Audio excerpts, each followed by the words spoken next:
Oke, selamat malam. Wah, ini kan sudah record nih. Malam Bu, malam. Katanya kan dosennya harus ceria biar mahasiswanya tuh semangat gitu loh.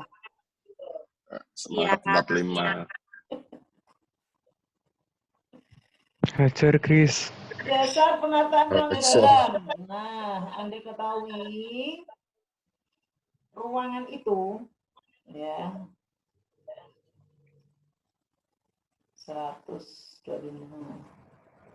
Ruangan itu terdiri dari dinding, lantai bawah, dan langit-langit. Ya, dasar penataan ruang dalam. Nah, bentuk ruang yang terjadi memberi kesan berlainan baik ke arah vertikal, horizontal, atau menyempit atau meluaskan ruang. Jadi makanya kalau kita di suatu ruangan itu kan akan merasa kayak terkungkung atau merasa lega gitu ya. Nah, itu memang salah satu ini yang ditimbulkan oleh penataan ruangan itu sendiri. Ya. Semakin banyak barang yang di dalam atau semakin sedikit elemen-elemen yang disatukan, itu akan semakin mudah untuk menata ruangan. Tapi kalau banyak, otomatis ya secara logika itu penataannya akan lebih susah dan perlu trik-trik tertentu. Nah, pernah masuk ke ini enggak? Masuk ke rumah makan Padang. Itu kan kadang dikasih kaca itu cermin di dinding itu loh, di ruangannya. Itu fungsinya apa sih? Fungsinya untuk menimbulkan seakan-akan tuh biar ruangan itu kelihatan luas. Kelihatan ramai pengunjung, padahal itu pantulan orang-orang yang lagi berkunjung di situ ya. Itu trik ya, trik. Atau kalau Suryani misalkan beli baju di mana ini? Di mall terus masuk di ruangan pas ya.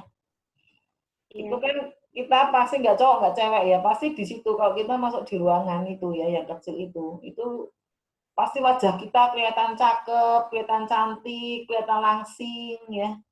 Terus bajunya yang dipakai itu juga kayak bagus gitu. Beda kalau nanti nyampe di rumah, beda. Nah, itu juga ada trik-triknya itu untuk ruangan kecil, untuk ruang ini fitting baju itu loh, itu juga ada triknya sebenarnya. Kaca yang digunakan ya, cermin cekung, bukan cermin cembung. Kalau cermin cembung nanti kelihatan gendut nah. Lampu yang digunakan itu juga beda yang kita pakai sehari-hari. Ya. Intinya itu memanipulasi biar orang itu pada beli. Terus kalau Anda cermati di mall itu jarang ada jam dinding. Ya, pernah nggak Anda melihat di mall itu ada jam dinding terpampang? Nggak ada jam dinding. Ya. Terus ada musiknya dan ber-AC. Jadi kita kalau di mall itu sampai tidak tahu kalau di luar tuh hujan deras, sampai banjir, ada petir geledek sampai nggak nyadar. Belanja, terus shopping, terus ya jalan-jalan muter-muter dari pagi sampai sore. Nah itu trik-trik. Kalau dalam hal ini kalau mall itu ya trik-trik bisnis ya, yang komersil. Nih ya, perlu dipelajari usaha-usaha memanipulasi kesan ruang sesuai dengan yang diinginkan. Anda merasakan ruangan ya, ruang tidur antara tempat tidur ya kasur yang ada kakinya dengan yang tidak ada kakinya, pasti lebih terasa luas tempat tidur yang tanpa kaki. Ya. Makanya kalau tempat kos-kosan itu jarang ada tempat tidurnya ada kakinya. Biasanya langsung lesehan karena untuk menimbulkan kesan luas itu tadi. Ya. Terus rak-rak yang ada atau lemari itu misalkan tempat kos itu yang mahasiswa itu jarang yang ada yang di atas tanah atau di atas lantai, biasanya digantung kebanyakan ya. Jadi biar kesannya tuh luas, padahal sama aja ruangnya sempit sebenarnya. Cuman untuk menimbulkan kesan luas. Nah, elemen interior itu apa saja? Meliputi ya tadi dinding, lantai, dan langit-langit. Nah, sekarang dinding. Apakah dinding itu, nih definisi dinding. Dinding itu adalah bagian dari bangunan yang dipasang secara vertikal, nih ya, vertikal, yang berfungsi sebagai pemisah antar ruang, baik antar ruang dalam maupun ruang dalam dan ruang luar. Jadi itu sebagai pembatas, pemisah. Kemudian, nih ya, ini sebentar, saya kembali ke sini. Apakah ini juga berfungsi sebagai dinding? Ya, ya. Ini mebel, furniture, tapi sekaligus dia sebagai dinding walaupun tidak masif, karena ini adalah kayu ya, semacam hiasan, ornamen gitu ya. Furniture untuk meletakkan rak-rak, untuk meletakkan apa ini buku-buku gitu ya. Jadi rak ini berfungsi sekaligus sebagai dinding, walaupun sebenarnya kenyataannya itu adalah dia fungsinya adalah sebagai rak buku. Gitu ya. Jadi jangan dibayangkan dinding itu harus masif dari batu bata gitu enggak, tapi bisa seperti ini alternatifnya. Gitu. Kemudian untuk pada dinding ini ya, Anda perhatikan yang ini. Dinding terus ditambahi lagi nih, ada papan gitu di sini. Itu salah satu contoh cara memanipulasi ini. Jadi apa? Orang yang berada di ruangan ini kan ruang keluarga, biar dia fokus melihat televisi di sini. Jadi ada semacam poin interestnya gitu loh. Focal poinnya itu di sini. Poinnya di sini ya. Jadi orang biar fokus, nggak kemana-mana. Begitu ya. Ini adalah dinding. Ini definisinya. Terus ada jenis dinding. Itu ada 3. Nah, sama ini kita ketahui dinding ya tembok kuwi. Padahal enggak ya. Dinding itu ada 3. Dinding struktural atau dinding bangunan ya. Kemudian dinding pembatas atau boundary. Kemudian dinding penahan atau retaining.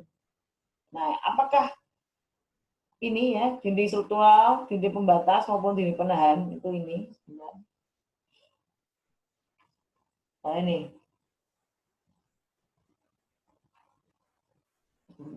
Dinding.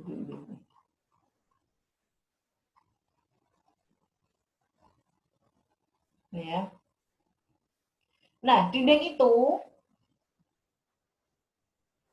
fungsi kenyamanan, kesehatan, dan keamanan serta keindahan. Fungsi terkait dengan kenyamanan ya, sebagai pembatas ruang, memiliki sifat privasi dan dalam skala warna atau tekstur. Dia sebagai pembatas ruang. Nah, apakah dia bersifat privasi dan dalam skala itu ada proporsional gitu ya. Kalau proporsional itu misalkan ya dinding ya 3 meter, 3,5 meter, 4 meter, ya. Kemudian warnanya apakah dikasih warna putih, warna hijau, warna abu-abu. Kemudian tekstur, nah itu dindingnya Fata itu bertekstur itu.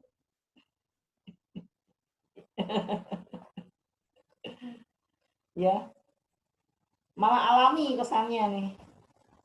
Bisa bertekstur itu bisa diberi ini batu-batuan, batu tempel. Bisa diberi wallpaper atau apa ini kayak karpet itu loh untuk meredam bunyi itu sudah bertekstur itu. Ini ya. Nah ini fungsi tadi sebagai peredam terhadap bunyi baik dari dalam maupun dari luar fungsi dinding. Kemudian dinding itu sebagai pelindung terhadap gangguan dari luar. Contoh sinar matahari, isolasi terhadap suhu, air hujan, kelembaban, hembusan angin dan gangguan dari luar lainnya. Ya, dinding. Tapi perkembangan kemudian itu kan dinding pun bisa kemasukan air. Ya kalau yang ada promosi itu ya cat. Ini ya, tidak boleh nyebut merek ya. Nah, ini untuk mengatasi air hujan yang tempeas. Ya, diberi lapisan cat itu yang anti air ya, tidak boleh nyebut merek.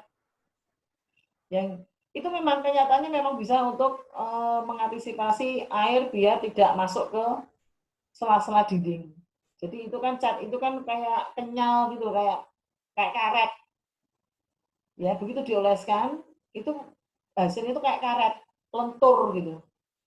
Sudah pernah lihat belum yang cat pelapis anti bocor itu loh? Aku approve. jangan sebut merek. Iklan, Bu, Suspend iklan. nanti. Iklan. Ya itu begitu dioleskan itu kayak ini, kayak karet tipis. Begitu, jadi tidak campurannya tidak ada airnya, langsung dioleskan. Kemudian sebagai penahan radiasi sinar atau zat-zat tertentu seperti radiologi, ruang operasi, laboratorium, dan sebagainya. Kemudian berfungsi sebagai artistik. Nah, ini tadi yang rak-rak kayu tadi. Fungsi artistik tertentu. Kemudian sebagai pembentuk ruang, menambah keindahan ruang dan point of interest. Tadi yang di ruang keluarga tadi, itu contohnya. Sebagai pembentuk ruang. Ya, coba kalau nggak ada dinding kan ruangannya nggak terbentuk. Ya, itu memang dinding itu salah satu pembentuk ruang. Itu ya, kemudian fungsi konstruksi daripada dinding sebagai pembatas dan penahan struktur. Contohnya untuk fungsi tertentu seperti dinding, lift, reservoir dan lain-lain. Kemudian sebagai pemikul. Itulah sebabnya konstruksi harus kuat dan kokoh agar mampu menahan beban superstruktur, bebannya sendiri serta beban horizontal. Jadi fungsi dinding itu nggak cuma sebagai pengisi lubang, ya, tapi dia fungsinya sebagai pemikul. Katakan kayak di bangunan berlantai, ya, itu kan dinding itu kan juga sebagai pemikul konstruksi itu, ya. Lantai 1 dia menahan dinding lantai 2 menahan lantai 3 dan seterusnya. Maka dari itu biasanya dinding kalau yang di bagian bawah itu dimensinya itu agak besar biasanya. Tapi ya kalau misalkan kecil pun nggak masalah. Tapi biasanya yang paling bawah itu biasanya besar dimensi dindingnya atau dimensi kolomnya. Kemudian sebagai pembatas atau partisi, ya, dinding sebagai pembatas atau partisi. Ini ya yang tadi saya bilang. Bahwa dinding itu tidak harus melulu yang masif, ya. Bisa seperti rak ini fungsinya. Jadi dia berfungsi sebagai pembatas atau partisi, tapi juga sebagai furniture untuk elemen estetis ini. Kalau nggak kepake ya tinggal digeser atau dilempit, ya.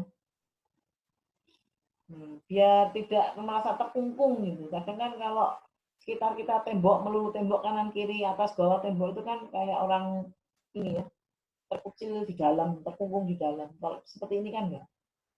Dan ini juga bisa berfungsi sebagai rak untuk menaruh barang. Itu, ini dinding. Kemudian lantai. Ini lantai ya, lantai di bawah.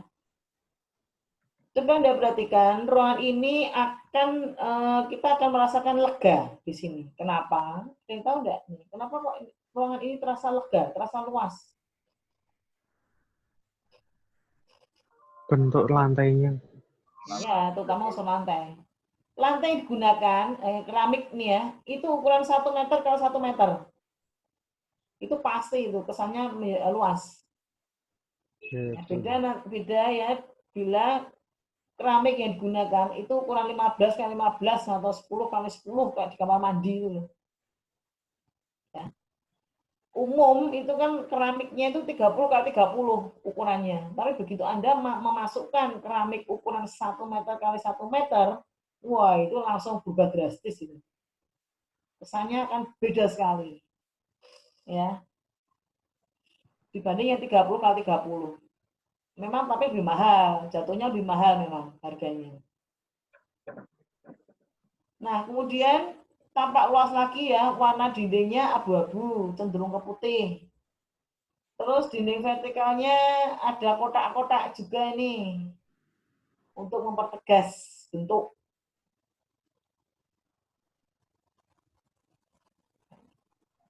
Ya.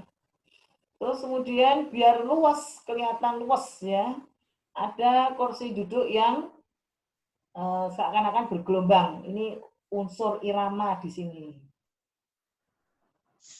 Gitu ya. Dan untuk teksturnya ya bisa ditambahkan dengan pemberian karpet di atas lantai. Nah, ini penataan, salah satu contoh penataan interior yang bisa menimbulkan kesan luas. Sekarang pengertian lantai itu apa? Lantai lantai itu adalah merupakan bagian dasar sebuah ruang yang memiliki peran penting untuk memperkuat eksistensi objek yang berada di dalam ruang. Bagian dasar ya, yang memiliki peran penting untuk memperkuat eksistensi objek. Jadi keberadaan barang-barang di atasnya itu akan semakin memperkuat jika ada lantai di bawahnya. Contohnya ini tadi, fungsinya untuk memperkuat eksistensi benda yang berada di atasnya, yang di ruangan tersebut. Sedangkan fungsi umum lantai, ya, yang pertama adalah menunjang aktivitas dalam ruang dan membentuk karakter ruang. Kayak tadi ya, karakter ruangnya terkesan luas, lebar, leluasa, lega, gitu ya. Dan untuk menunjang aktivitas, entah itu bermain di atas lantai, membaca, duduk kursi di atas lantai, lesehan, dan lain-lain. Nah, ketika orang berjalan di atas lantai, maka karakter yang muncul adalah tahan lama, tidak licin, dan berwarna netral. Ini karakter yang muncul apabila kita berjalan di atas lantai. Ya, dengan harapan itu tidak licin. Makanya beda antara keramik yang ada di ruang keluarga, di dalam rumah, dengan ruang keramik yang ada untuk outdoor. Itu beda. Ya, kalau yang di dalam rumah itu cenderung licin, bukan licin, cenderung rata, ya, tidak bertekstur. Tapi kalau sudah keramiknya di outdoor itu pasti ada teksturnya biar tidak licin kalau diinjak. Ya. Beda lagi kalau dengan lantai yang untuk ini seperti yang di trotoar itu loh, untuk yang difabel itu loh, disabilitas. Ya, itu beda lagi dan itu bertekstur karena ada ini biar orang yang memiliki kekurangan dalam fisiknya itu dia bisa merasakan, oh ini sudah masuk jalur pedestrian, oh ini ada belokan, jadi dia bisa merasakan lewat tekstur yang ada pada lantai yang dipijak. Lantai rumah digunakan untuk meletakkan barang-barang seperti kursi, meja, almari, dan sebagainya, serta mendukung berbagai aktivitas seperti berjalan, anak-anak berlari, duduk di lantai, dan lain-lain. Itu fungsi lantai di rumah. Fungsi estetika lantai, nah, jangan dikira ya, lantai itu sebenarnya mempunyai nilai estetika. Tapi kadang kita tidak perhatikan kan, taunya lantai ya udah kasih keramik 30x30, tapi beda kalau Anda sudah bermain interior, lantai kasih aja keramik ukuran tadi 1 meter x 1 meter. Ya. Satu, untuk memperindah ruang dan membentuk karakter ruang. Ya. Kemudian tema warna dan image yang ditampilkan dapat mengambil konsep apapun sesuai karakter yang dimunculkan. Anda mau kelihatan karakter apa nih? Ya, kelihatan karakter tegas. Kasih aja warna abu-abu. Putih, ada unsur hitamnya. Ya. Anda ingin tampil klasik, kasih aja itu yang apa ini lantainya itu warna-warna krem ya, cenderung ke kuning ya, klasik gitu kan. Kemudian beberapa tema yang dapat diterapkan seperti etnik tradisional, model minimalis, retro dan sebagainya. Kalau Anda pernah ini ke kafe yang ada di Kota Lama, Anda melihat, Anda cermati itu bagian lantainya, itu muncul ya unsur-unsur retro, ada batikan. Ya, itu bukan keramik biasa itu granit mahal. Per meternya harganya mahal itu yang ada di Kota Lama, kafe-kafe tinggalan warisan kolonial itu loh.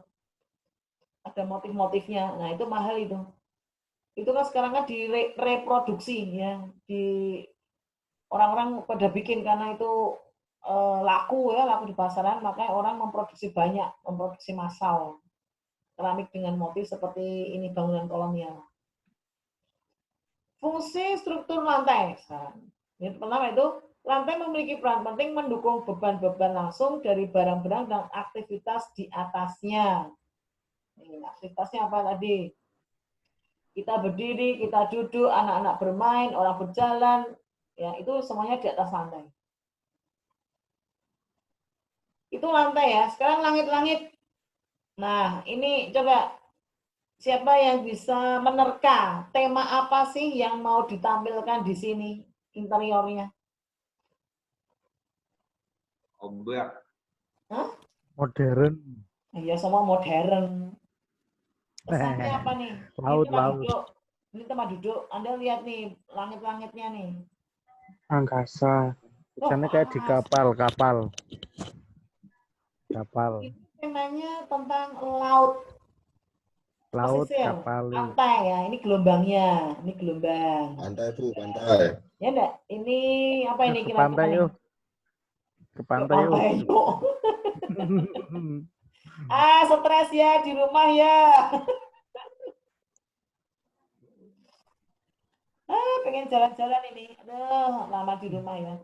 Ini mungkin cangkang ya. Atau ini ombak juga bisa. Ini ombak bergulung-gulung, ini ombak yang satu.